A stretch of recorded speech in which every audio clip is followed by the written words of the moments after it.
Okay, let's create a fin on a curved surface. Therefore, I will create a sphere and I will squeeze it along the z-axis and the x-axis so that we have a slight curvature going on the surface. Now I will create a couple of imprint curves.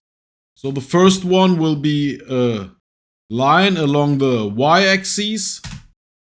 Bring this guy up from the top view, select the solid, Shift I, imprint this line, press OK. Take the same line, rotate it on the z-axis, pressing RZ90. Bring it a little bit back, or I will bring it to somewhere here. Let's imprint this one as well, pressing Shift I. OK. And the third curve will be an ellipse. So let's squeeze this guy. This will be the hole on which we will mount our fin, or surface our fin rather. So bring this guy to here maybe. I'm just eyeballing, I'm freestyling. S, Y, I make this one a little bit longer. Imprint this one as well. So select the solid, Shift I, select the imprint curve, which is this ellipse. Now we can hide this ellipse and delete these faces. Shift X. We can bring back this line and we will use this one for creating a couple of curves. G. Now I will change the pivot. Bring this one to the end. Drag along the x-axis, pressing Ctrl so it snaps to this y-axis. Okay. And I will bring this one up. Maybe to somewhere here. That looks okay. Here, yeah, okay. Now I will create a bridge curve between this line and this edge. Therefore, I will first duplicate this edge, pressing Shift D so that I have a curve. And in control point mode, I can select both control points, both endings, and press L for loft. And let's go to G1, pressing Tab, press D for playing with the tension. And we want, if you look from the front, we want to have something like this. So rather a narrow bridge. That looks okay to me. And I say okay. And I take the same line, press R, rotate it. So, and if you press Ctrl, you can rotate in 5-degree steps.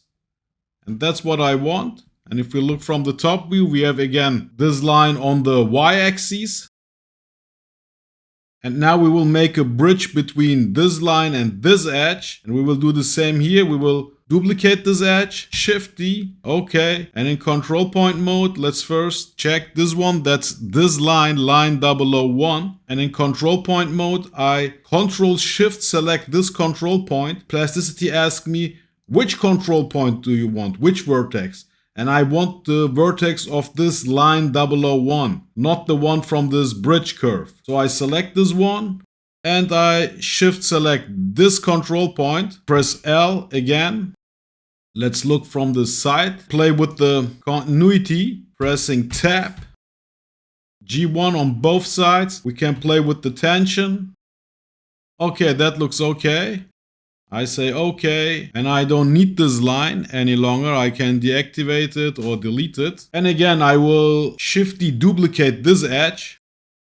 This time I will make a loft between this bridge curve 002 and this curve. So I go to control point mode, select this control point with Control Shift, and I select this vertex of the bridge curve 002 and this control point, pressing L.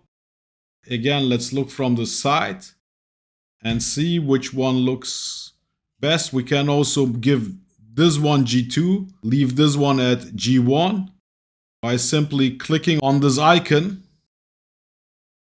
Press D for playing with the tension. And what's important for me is this curvature, and that looks cool, I think. What happens if we give this one G2 as well? I think G1 looks okay, looked okay for this one, and G2 here. This looks okay. I say okay. In edge mode, let's select both curves, join them with J. and let's extrude a sheet out of this joint curve. Pressing E. In order to extrude along the x-axis, we have to press F and change this handle. So let's press F. Bring the handle to this snapping point. Drag along the x-axis. That looks okay. Deactivate this bridge curve, and in edge mode let's select these two edges of the sheet we have just created, pressing shift, and keep on selecting these edges while pressing shift. These two.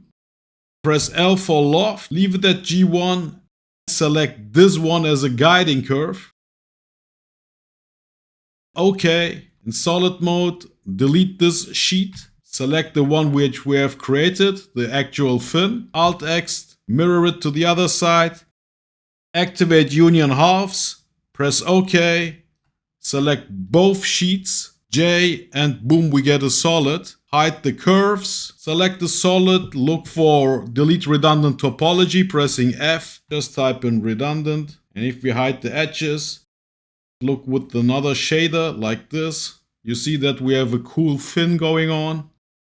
I hope you like this one. Okay, there is one important thing I forgot to mention regarding lofting this curve with this edge. I have used the sheet instead of this curve, and I selected the edges of this sheet for my loft, and obviously the edges of the surface, pressing L with G1 continuity for both sides. I selected this one as a guiding curve. In this case, lofting with this sheet wasn't that necessary since this guiding curve already gave me the continuity I was looking for.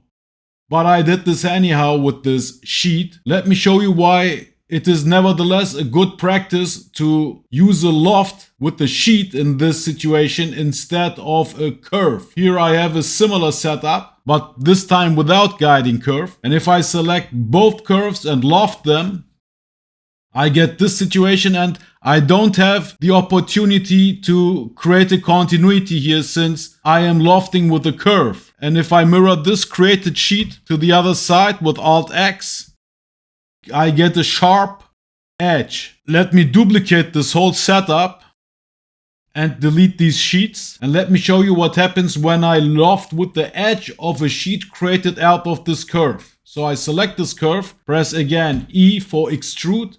Extrude a sheet, hide this curve, and if I loft this way, pressing L, I give Plasticity the opportunity to ask me what kind of continuity I would like to have. G2 obviously doesn't work. G0 gives me the same result as here, as if I would loft without a sheet, and G1 gives me the correct result. So when I delete this sheet and mirror this one to the other side, pressing Alt-X, X, I get a seamless sheet.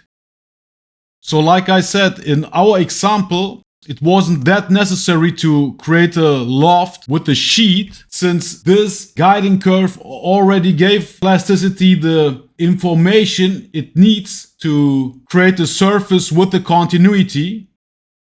But like I said, it's always good practice to create a loft with the edge of a sheet instead of creating a loft with the curve right away in these type of similar situations. Peace!